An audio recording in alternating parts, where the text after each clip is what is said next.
Muy buenas noches, queridos hermanos y quienes me estén escuchando en algún lugar.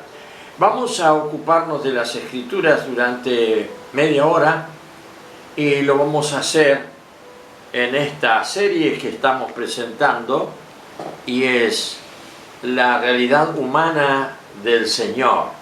Evidentemente, el Señor Jesús de Nazaret. Bien. Estuvimos viendo varios aspectos anteriormente y ahora vamos a encontrarnos con este Jesús que yo le llamaría el histórico, un Jesús histórico que no alcanza para convencer a nadie. Yo hasta el año 1975-76 tenía todas mis convicciones cristianas basadas en un Jesús histórico. Y cada vez que tenía que ponerme a orar o no sé qué, una relación así imaginaria con Él, hacía como que le conocía, pero no le conocía. De manera que llegó un punto en que todas mis cosas estaban basadas en el Jesús histórico. ¿Cuál es el Jesús histórico? Jesús histórico es el que nosotros podemos conocer a través de la Biblia. Lo que nos dice la Biblia es justamente la historia narrada por distintos escritores. Ni siquiera él escribió su historia. Nunca, jamás Jesús escribió nada. Todo fueron lo que recopilaron sus seguidores, y vamos a ver un poco esos 30 años de Jesús.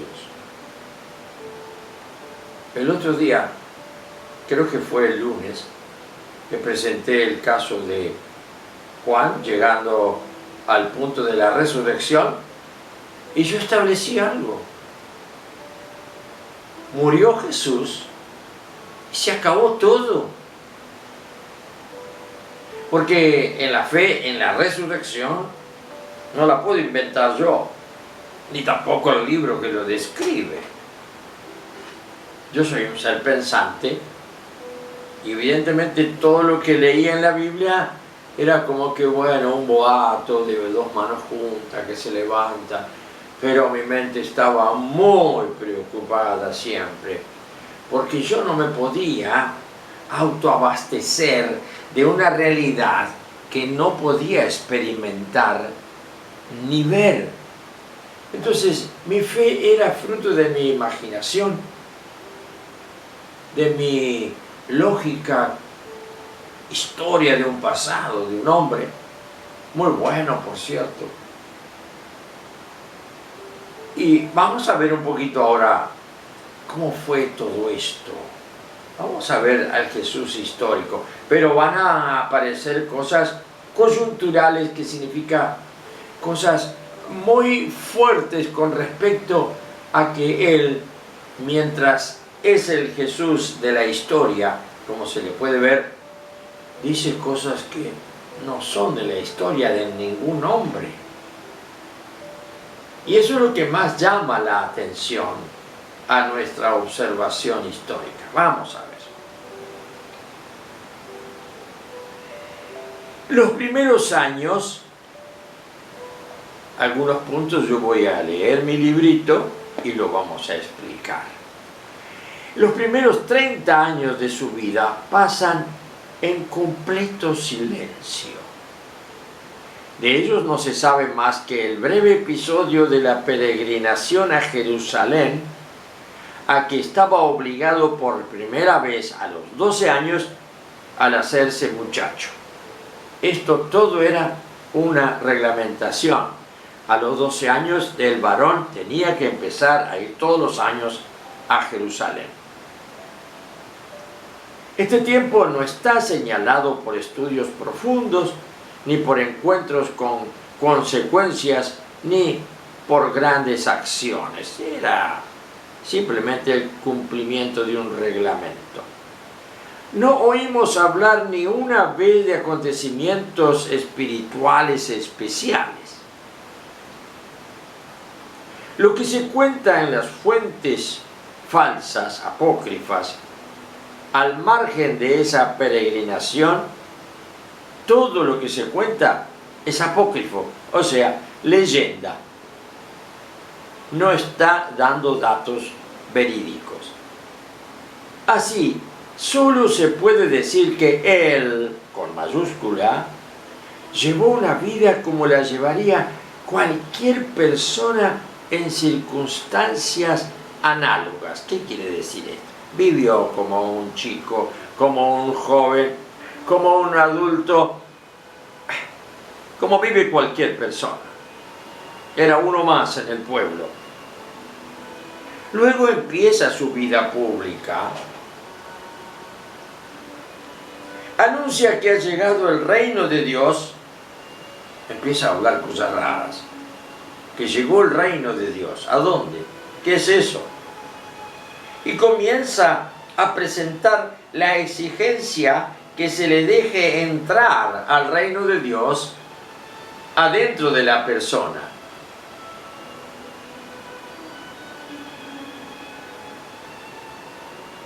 Es inminente una renovación de la existencia por el espíritu humano, una ruptura de la historia por la fuerza creadora de Dios. Era inminente que tenía que haber para esto una intervención de un tercer elemento que es la trascendencia. Mi espíritu humano, o el espíritu humano, sin la fe en Jesús, estaba muerto. Con la fe en Jesús nace mi espíritu de nuevo, nace de nuevo. Por eso él predica, hay que nacer de nuevo, chicos. Hay que nacer. ¿Y eso qué es? Bueno, Nicodemos, Juan 3, lo puedes leer. Fue de noche averiguar esto, ¿qué es esto que dice el maestro? Porque Nicodemo es uno de sus discípulos, pero estaba de incógnita. Creía en él, pero tenía por miedo a sus congéneres y coetáneos, compañeros de vida, que eran los fariseos y toda esta casta. Se fue de noche a hablar con Jesús. Entonces, es inminente que Dios tuviera una intervención de su parte y rompiera la historia, destruyera la historia del ser humano por la fuerza creadora de Dios, cuya naturaleza hacen presentir las manifestaciones de una palabra profética. Ahora lo explicamos. ¿Qué significa esto? Si Dios no venía a intervenir para darse a conocer y crear una nueva criatura en cada ser humano que creyera en él a través de la persona de Jesús, el mundo iba a seguir como está el mundo, dividido en dos.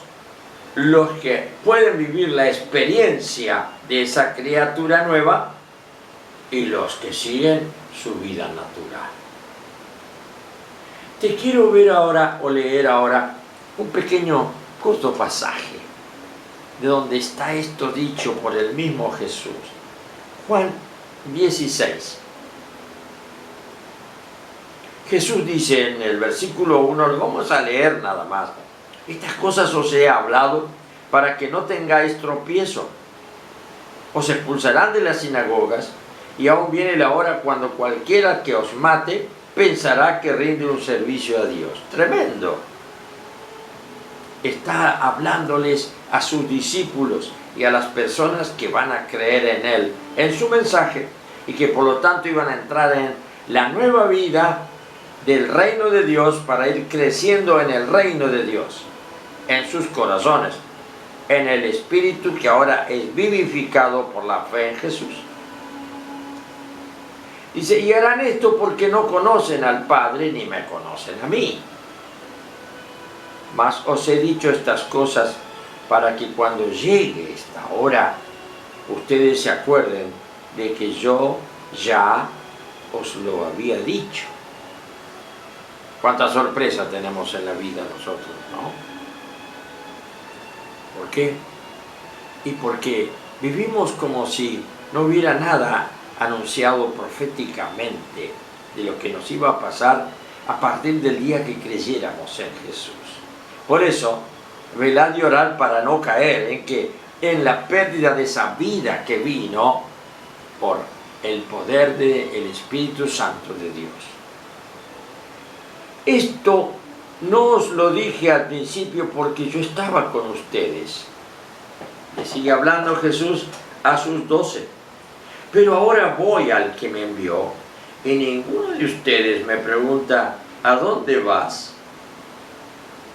Antes, porque os he dicho estas cosas, que me voy, se sienten abandonados y tristeza ha llenado a vuestro corazón. Se dan cuenta que ellos no eran religiosos. Se habían pegado de corazón a Jesús y le habían aceptado como la máxima autoridad en todos los ámbitos del alcance que ellos podían tener en medio de su formación, su cultura, su trayectoria, su pasado. Pero yo os digo la verdad, dice Jesús a sus 12. A ustedes les conviene que yo me vaya. ¡Epa! ¿Cómo que le va a convenir? Ellos no querían perder al maestro, no querían que él se fuera, querían vivir para siempre con él. Y dice, porque si yo no me fuera, el Espíritu Santo no vendrá a ustedes, o no vendría. Mas si me fuere, yo lo enviaré. ¿Y de dónde lo va a sacar? Y porque él, claro, después que se va, ¿cuándo se va? Se va primero, pero antes muere. Y muere y resucita. Y después viene la ascensión. Y la ascensión tiene un primer paso, que lo sabemos por la Escritura, que es que él fue, después de la ascensión, llegó al reino de su Padre y allí fue exaltado. ¿Sabe lo que es la exaltación? Levantado a un lugar tan alto que no hay más alto que eso, lugar de exaltación. Ahora bien, después de eso, entonces fue coronado por el Padre como rey y lo sentó a su diestra en un trono, igual que el del Padre. Muy bien. Allí, qué lindo es saber que hay un hombre sentado a la diestra del Padre. Un hombre, porque él nunca perdió su naturaleza humana.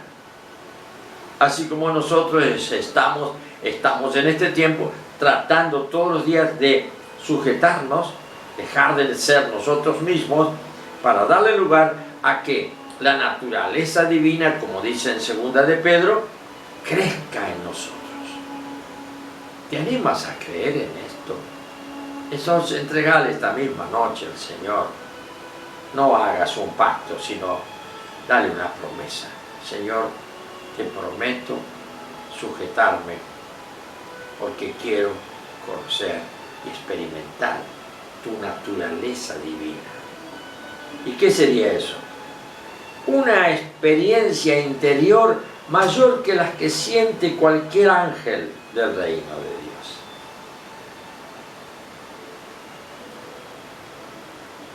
Dice, no vendría entonces si yo no me voy, el Espíritu que está en mí no va a venir a ustedes, mas si yo me fuere, yo lo enviaré. ¿Por qué? Porque Él, cuando llega al cielo, no hay ninguna cita específica sobre esto, pero cuando Él llega resucitado y exhibiendo ante el trono de su Padre a Satanás y a todas sus huestes como trofeo de guerra, Él ganó. Pero ¿qué pasa? Todo el mundo está bajo el maligno.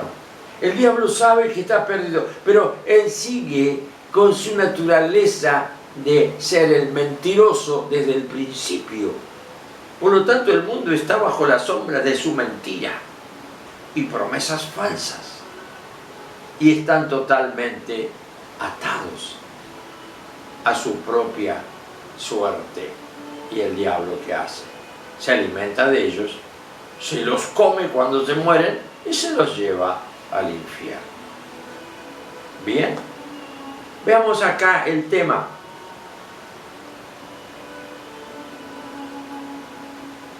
Cuando Él venga, entonces va a venir, qué bien. ¿Y dónde lo saca? Él se separa, la persona de Cristo, entonces, la persona de Jesús, no es que se separa, sino que deja de ser el hombre salvador que necesitaba la presencia del Espíritu Santo de Dios en su mente, en su espíritu, en su cuerpo, y ahora Él es el primogénito de muchos hermanos sentado a la diestra del Padre en ese trono que yo te expliqué. Por lo tanto, el Espíritu Santo vuela libre ahora y toma camino nuevo, se larga a las galaxias, pasa del tercer cielo, pasa el segundo cielo y baja a donde están los hombres, en el primer cielo, que es todo esto que nosotros podemos ver en la noche y en el día, azul a veces, bien nublado por otros momentos, y además tormentas, lluvia, pero siempre estamos dependiendo del primer cielo. Esa es nuestra capacidad. Los que investigan saben que hay cielos que están más allá. Así que el Espíritu Santo tomó vuelo, y quizá también en forma de paloma, que nosotros nunca pudimos ver, salvo, como dice la Escritura, que allí los que estaban en el Jordán, en el bautismo de Jesús, escucharon la voz: este es mi Hijo amado, en quien yo tengo complacencias, a Él seguidle. Y apareció en forma de paloma y se posó sobre Jesús. Qué misterio esto, ¿no? Pero qué hermoso, porque se va dando la secuencia de que el Espíritu Santo vino sobre Él, lo llenó, y bueno, acá está el tema. ¿Cuándo te bautizaste? Si estás bautizado. ¿Qué viviste? ¿Puedes acordarte? ¿O lo hiciste como un rito? No. Cuando te bautizaste, ¿sabes qué? Pasó exactamente lo mismo que cuando se bautizó Jesús. Llegaste al arrepentimiento de pecado, arrepentido de tus pecados, declaraste que Jesús es el único Señor y Salvador, y rechazaste todas las obras del diablo, a Satanás y al mundo. Ahí te hundieron bajo las aguas, y cuando saliste resucitado, ¿no? Y saliste lleno del Espíritu Santo. Pero quizás simplemente esto haya sido una simple emoción. ¿La recuerdas? ¿La recuerdas? Qué lástima que haya sido una simple emoción. Quedó lo más importante que quedó en tu vida, en esa experiencia, es una emoción, pero nunca pudiste creer en la realidad, que la realidad era que a partir de ese momento eras el hombre nuevo, nacido de Dios, para todos los años que ibas a pasar en la tierra. Por esto Jesús aclara y dice, acá en el versículo 8, y cuando Él venga, venga en cada uno, cuando te toque, dice, Él convencerá al mundo de pecado. Allí realmente fue el Espíritu Santo que a mí me convenció de pecado. Lágrimas asomaron por mis ojos, porque yo creía que era un hombre bueno, cumplidor de todas las normas de la Biblia, todo lo hacía bien, no era ninguna mala persona, de justicia. Todavía no había entendido qué significaba esto.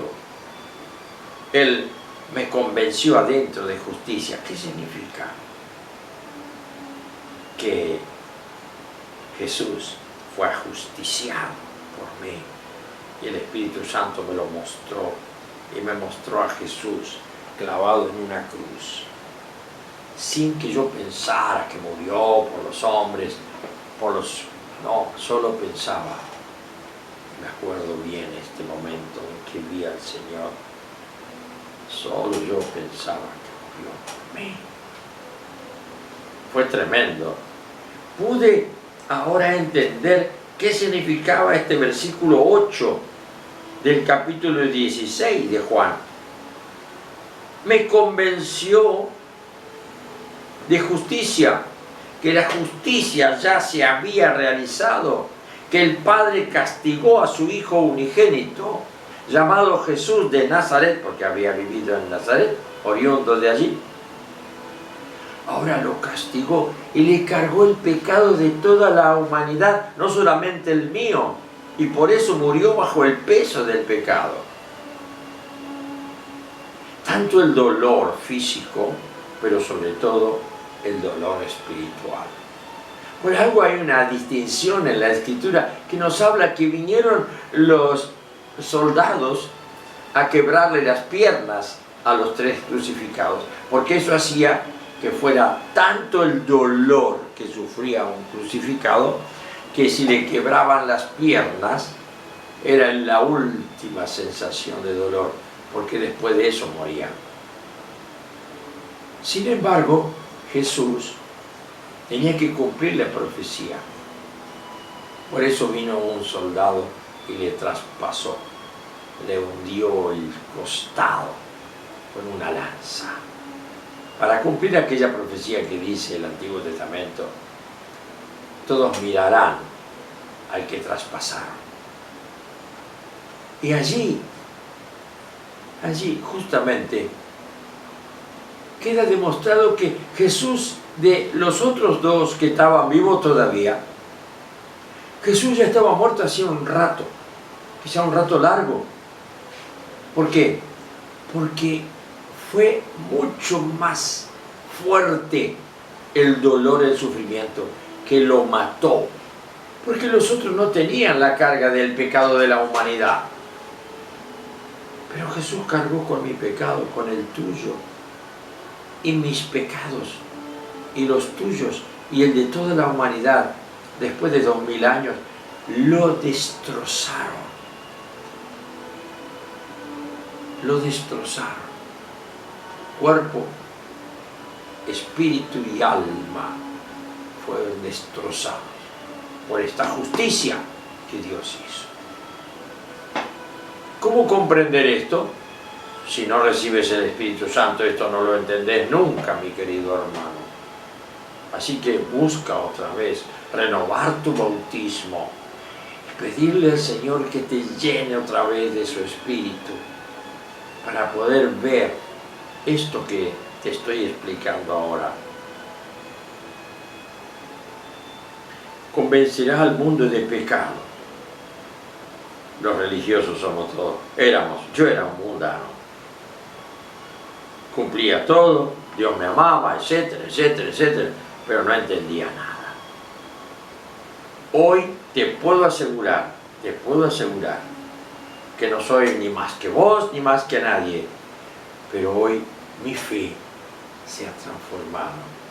Ahora mi fe es conocimiento a través de mi espíritu que está vivo por la vida de Cristo, la cual se transformó en la luz de mis ojos espirituales. Por lo tanto, cuando yo digo creo, lo digo porque ya lo sé. Pero no es que ese creo, Señor, yo creo en ti. Y tengo que imaginar a un señor barbudo en un trono, una barba larga.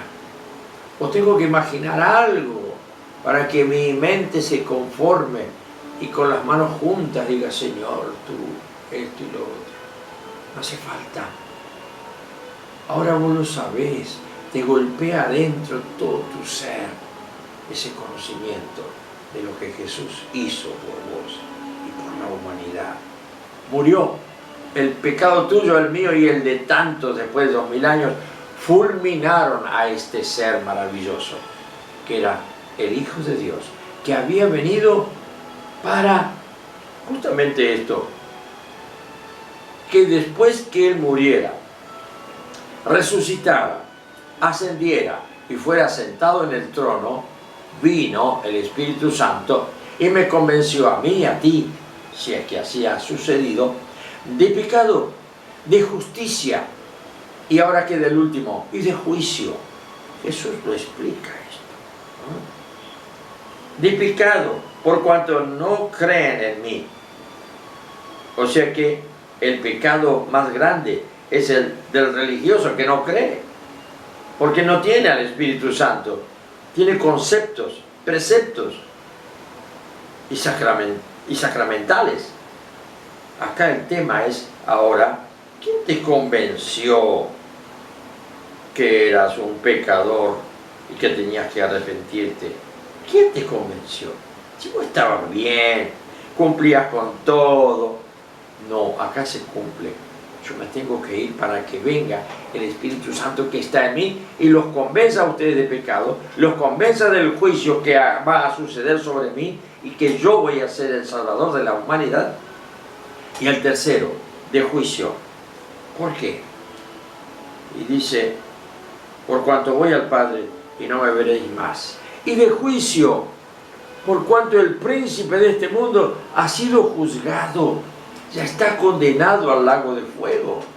Y eso uno solo lo entiende y lo verifica y lo sabe, porque el Espíritu Santo te convence, trabaja dentro tuyo. Y de pronto te ves, qué grande la obra que ha hecho el Señor conmigo. Resulta ser que el mundo corre, y corre a través de la mentira, la nube negra que tiene en el cerebro, y el diablo los acompaña.